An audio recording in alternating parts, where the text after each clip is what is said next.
So today, sort of, I want to show that the familiar face, women leaders in the world. You know everyone, do you? You see, as the first one is our U.S. Vice President, right? Yes, Kamala Harris, right? And then also a Japanese politician is Sanae Takaichi. She was running to be a prime minister last year. She lost, but she is a candidate in the future. And then visiting to UK is Margaret Thatcher.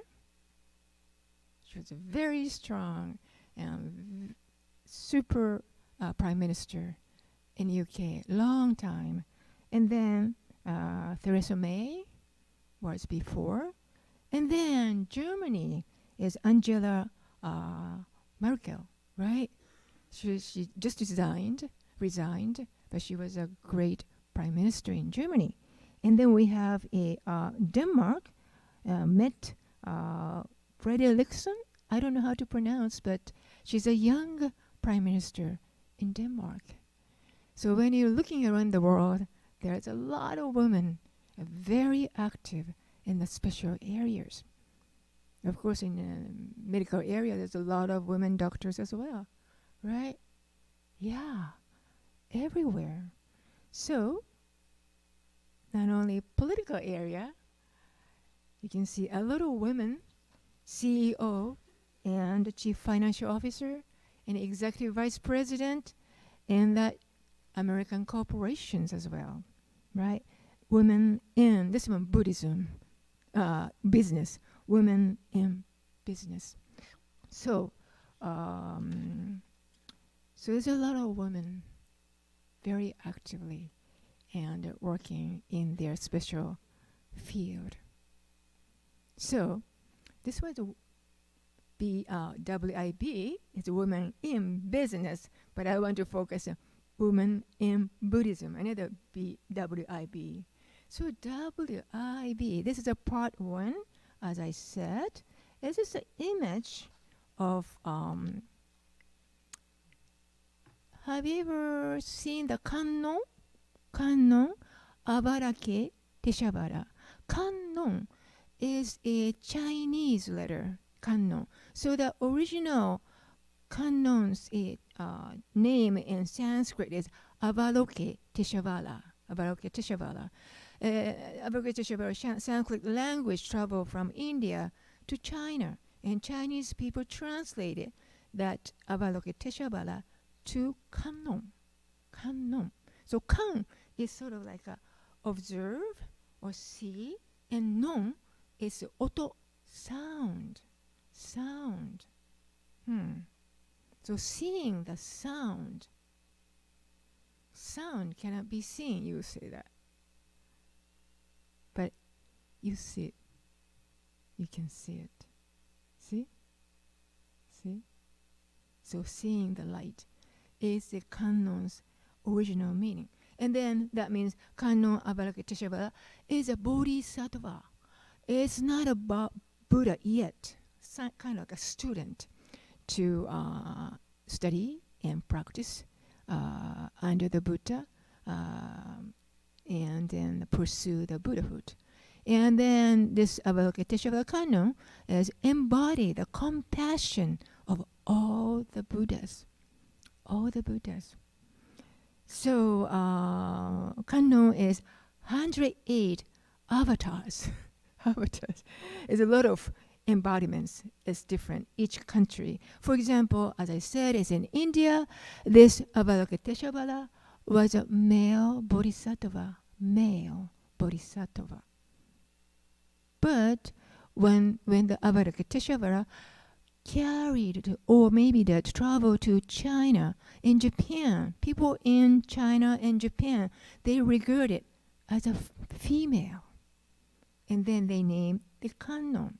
And they made this kind of statue, right? So this is a Kannon with 1,000 arms, and showing a compassionate mother. This is the image of a woman bodhisattva. Sometimes Kannon shows 11 different faces on the top. 11. That means Kannon Avalokiteshvara see once you all the people in the world of 360 degrees with eyes. And who is suffering? Who needs help? And then this is kind of esoteric Buddhism, but however, if you see close to all the 1,000 arms, you can see there is one hand is holding oninju, one hand is sort of like have some kind of spoon, look like fork, something like that. So I feel like, when you think about your mother, you remember when you were a child, your mother was taking care of you, right after you were born. First of all, she cannot go to sleep. She wants to make sure my baby is all right?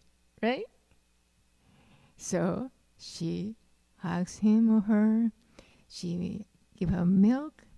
She has to change the diaper. She has to make a meal, clean up.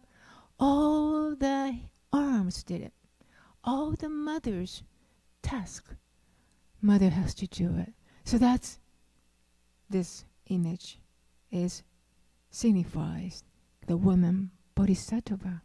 So with all the 11 faces or eyes, 11 sets of eyes, the bodhisattva watch everyone at 10 directions, all the people who is suffering, who needs help.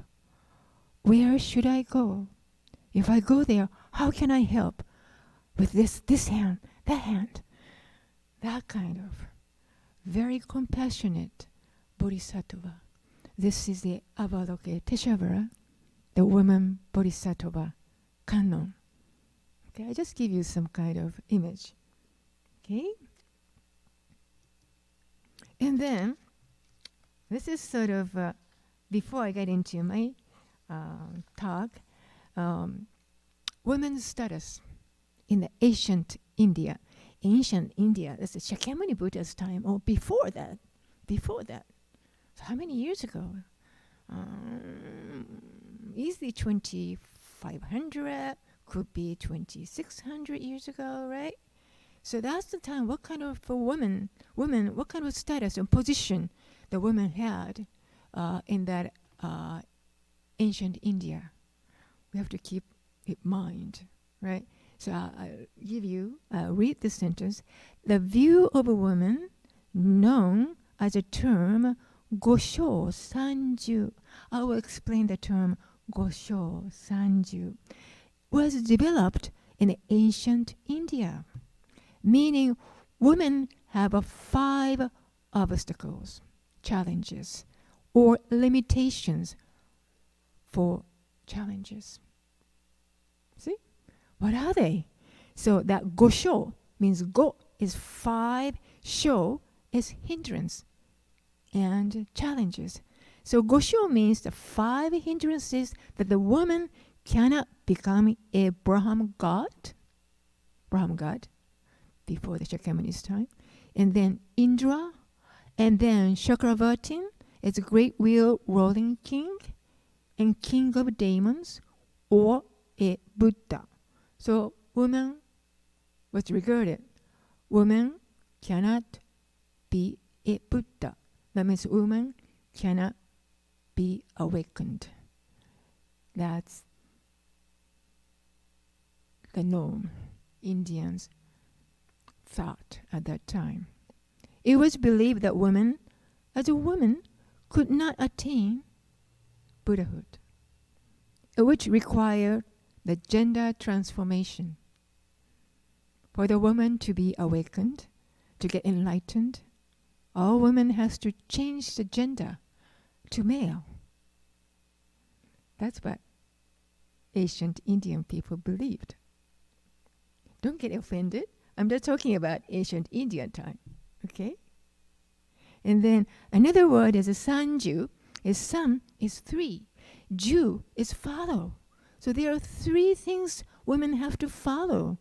Sanju means a 3 man who a woman should follow in her life. They are father, husband, and sons. That's what Indian people believe. Again, all the ladies don't get offended. I'm just talking about ancient Indian society. This really signifies, expresses the inability of a woman's economic interdependency, independency. They have to really depend on the husband, a father, or son to live her life, because she couldn't find a job. She has no source to work, and then no money to earn. So evidently, a woman has to depend on father or husband and son to live. That's the economic situation. So let's keep in mind this 5 challenges and then 3 sort of social status in women has to be aware in ancient India. Of course, I don't know about the current India, maybe so, but not anymore so much. And then I really focused that. My question is that really that woman doesn't have any capability to get enlightened, awakened? I want to prove it. I do not think so. That's my challenge. Again, I'm just pulling out all the ancient early Buddhism sutras, and that's what it says. Okay? In the larger sutra is we revere, the Shinran Shonin actually revere the larger sutra is also, there is a vow, number 35, if you want to sit, is the Amida Buddha and Bodhisattva Dharmakar said, I would like to liberate everyone. But if the woman wants to be awakened and to be born in my life, and then if the person, again, born as a woman, I will not attain the perfect enlightenment. That means there is no woman in my realm. How do we understand that? Right? I don't want to give you the answer. We'll think about it along with this series. Okay? All right. So, now getting to that, the woman's view in early Buddhism. Early Buddhism is, of course, studying Śākyamuni Buddha, right? Śākyamuni Buddha get enlightened. He is a male, okay? He's a male.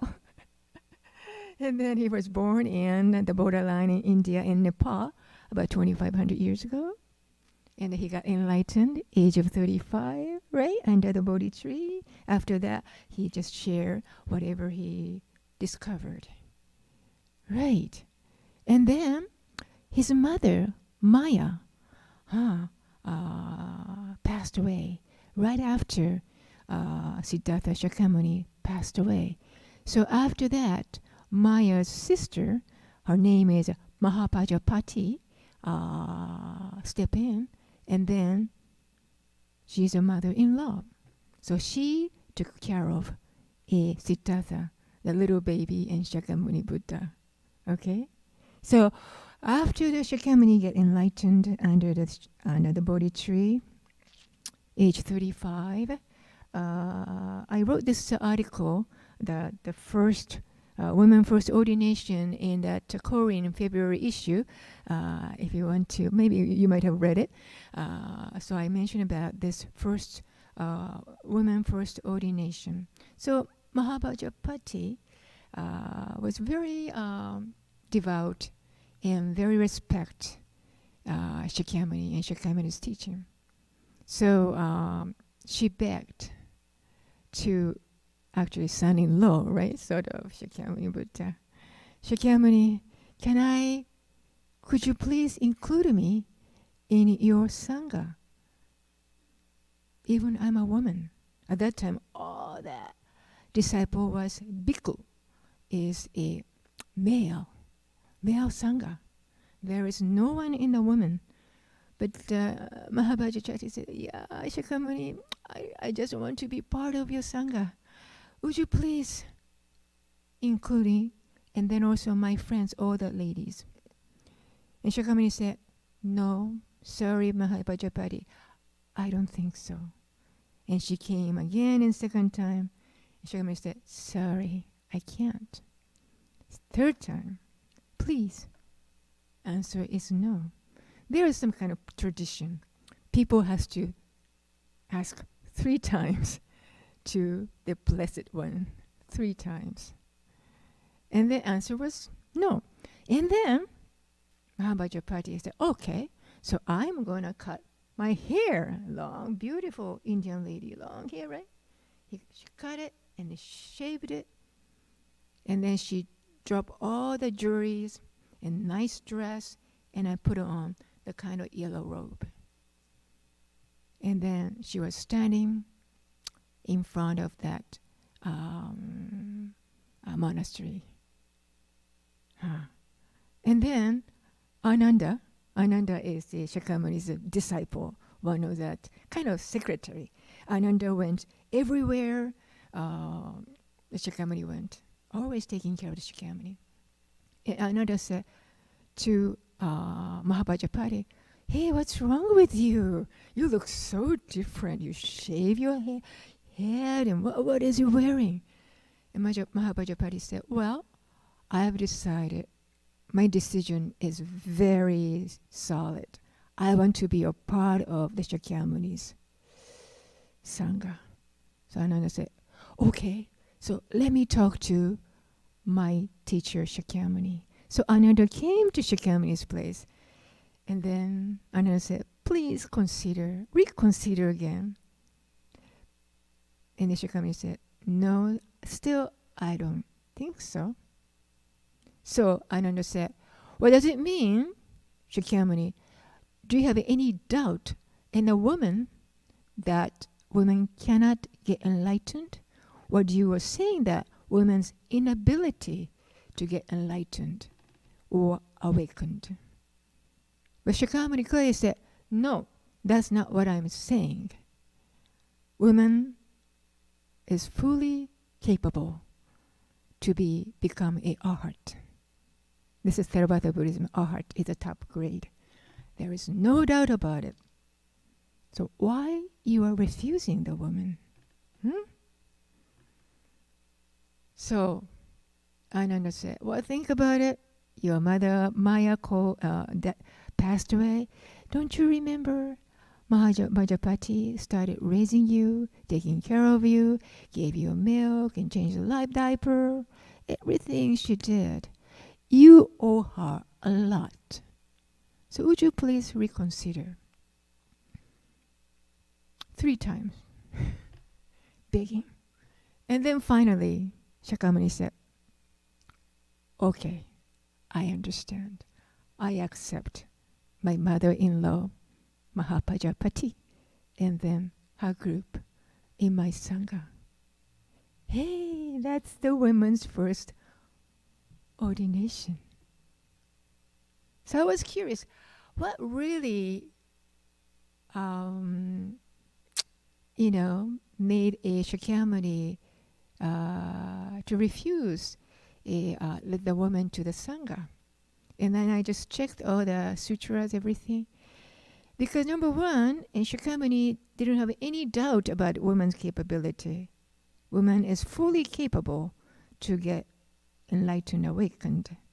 But the real reason why Śākyamuni couldn't take the woman in his Sangha, because there was no structure yet to accept the woman in his Śākyamuni's Sangha. So sort of like structure-wise, like a dormitory. They had a male dormitory, but they didn't have a female dormitory yet. Kind of things. They can't live together, right? So this is a more systematic thing, or maybe more logistic problem. And then the Śākyamuni said, oh, now I have to build another building or another kind of rules. So rules came out. We call it precept. Male Sangha and Bhikkhu already had many precepts, which is rules. Do not do this. For example, after you walk around in the morning, after you get up morning, you have to do a meditation. And after that, you just bring your bowl and bake the food. So go to around that village, and villagers just waiting for them, and give them a rice, any kind of food. That's only food all that monastic monk can eat. They cannot grow any vegetables. They cannot receive any money, nothing. Anything you cannot store because you have attachment to that. So once you receive one bowl of food, that's it. You have to eat it before noon. Eat it out. That's your meal. Even say, well, I don't think I like a chicken. But no monk, you have to eat whatever they give you. So you have to eat it by noon. In the afternoon, no food until tomorrow morning. That's another precept for the bhikkhu male. It's very strict. I'm talking about Theravada Buddhism. I'm not talking about Mahayana Buddhism, Shin Buddhism. So you must be think I'm very lucky I don't have to go through that precept, So already the male monk is a bhikkhu had a certain number of precept rules. Maybe, I don't know, I haven't really researched it, but maybe 250 or so. Many small rules every day. This time you have to do this. Afternoon you have to chant this one. And evening do this, clean up this kind of thing. And then after the female bhikkhuni joined to Sangha, somehow Śākyamuni and Śākyamuni Sangha gave the woman more precept than the male bhikkhu. So women receiving probably 100 more precept. It's interesting. Why so many women we got a precept? That's another quite interesting research area. Okay, so this is the history I'm talking about. Okay, but anyway, I am so glad to find out Śākyamuni said there is no doubt about the woman's capability to get awakened and then to be,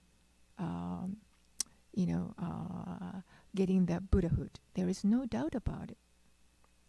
And this is a picture, probably that you might see this kind of scenery is all that. This is Theravada Buddhist nuns. You see, those are like monastic people. They shave their head and then wearing the yellow robe. And then this is kind of demonstration for equality. I don't know exactly what they are going to demonstrate against, but there is some equality with the male monks, maybe. So there's a lot of challenges. And then also in the history of Theravada Buddhism, it used to be there is a Buddhist Theravada Buddhist nuns, women ordained in Thailand and Sri Lanka, but somehow the number got really decreased, and then the lack of number of nuns. So that's why they could not officiate a next generation women nuns ceremony. That's the problem. The number was going to down. But again, it's really that they are going back to active, and then more and more Buddhist nun is coming out with ordination in Thailand, in Sri Lanka. I hope you can see this my photo. This is a photo when I was in Japan after study IBS. I had a great opportunity to go to Kyoto, where I was born, and then I studied at Ryokoku for 5 years. And then during the 5 years, I got invited to Chuo Bukkyo Gakuin. This is sort of a Jodo Shinshu seminary school. And then the lady wearing the red robe. This is Reverend Maesaka. She's one of the few top level of Jodo Shinshu ministers in Japan. And she invited me. And then Wonder-san here from U.S. So I want to know what's going on in U.S. So I went there and I talked to them. And then they welcomed me and very nice. So they took a photo. And then when you look at it, mostly those are male Shin Buddhist ministers. Yeah. So you can see the little numbers, maybe 5, 4 women ministers there. But the number of women Shin Buddhist ministers also increasing gradually in Japan as well. And one of the lady approached me and said, I had a very difficult time when I tried to officiate a funeral in Japan. She's a Japanese Shin Buddhist minister. And the family said, where is the male minister? I want male ministers to officiate the funeral. She got really upset. I said, I'm a woman Shin Buddhist minister, but the family somehow wants to have a male minister. So she said, does it happen to you? My answer is, never happened to me. I'm very fortunate. Everyone accepts me as a Shin Buddhist woman minister. And when I became a Kaikyoshi, Harada Sensei told me, Mutsumi, you're a woman, but you can do anything that what male minister can do. There is no difference at all. So that makes me really feel good. And I was very grateful. I just wanted to share with you. So still Japan is sort of like a male minister. It's probably the people think it's better than women, but hopefully that concept, I hope it will be reconsidered and then improved, I think. And then also, this is another picture. When I was working and then studying at an Ryokoku Master and PhD degree, and also I had a great opportunity to attend the Shugakuin. Shugakuin is about a Honganji scholar school, particularly reading the Shinran's reading, and it nurtured that Shin Buddhist scholar, and I was able to attend the school. And then, look at that, except me, all males. All males. And I was only one woman, and I was much older than other males. But again, that was fun. Yes, that was fun. And I still have communicated with all the professors and scholars, and I can invite on Zoom. Yeah, I had a wonderful, wonderful opportunity. So this is only series 1. My series go on. So I would say I'm very happy to be born as a woman. And then I work with Reverend Turner. He's a very nice minister. He always helped me. My challenge is sometimes I cannot lift a heavy thing and a heavy vases. He always offer me, Reverend Wonder, do you mind help? I says, yes, please. He's always helped me. He knows I cannot lift up heavy stuff, right? Wonderful, wonderful. I'm so supported by every Sangha, every minister, and every minister's assistant. Minister's assistant also, we have lots of women. Janice, right? Yeah. And then also, we have a wonderful second wave is Janet and Teresa, and then also Anne, and then Vista is Julie, and we have also the wonderful Starling as well. So all the women's potential is following. That's so wonderful. I think it's very important to have a male minister and a women minister work together. We help together and then make this OCBC as one of the most active temple, and then welcoming all the people of all the genders. I think it's very meaningful. Okay, by saying that, I want to give you my talk. I don't know if I can talk next month, but it's part 2. I want to visit a Lotus Sutra, the story of Naga King daughter. Naga King daughter is 9-year-old, but 9-year-old girl got enlightened. See there? Oh, how did she do that? Did she change their gender to male? And then also another one is a Mahayana Sutra is a Shurima Biladi is Shomankyo, Shurimadari Devi Sutra is coming up. And this is also the woman comes out and talks to the Śākyamuni, and then she got enlightened in the conversation. And then Vilma Kilty is a Yoimakyo, also describing women's capability to get enlightened. And then also, lastly, I must talk about a Contemplation Sutra, Queen Vaidehi. It's a very famous story. This is also a lady's story. So on and on and on. And then I hope you look forward to my father talk about women in Buddhism and WIB part 2. Maybe April. I'll think about it. I'll prepare it. And please come back. Thank you very much. Enjoy me. Gassho, please. Namo Amida Buddha. Namanda Buddha. Namanda Buddha. Namanda Buddha.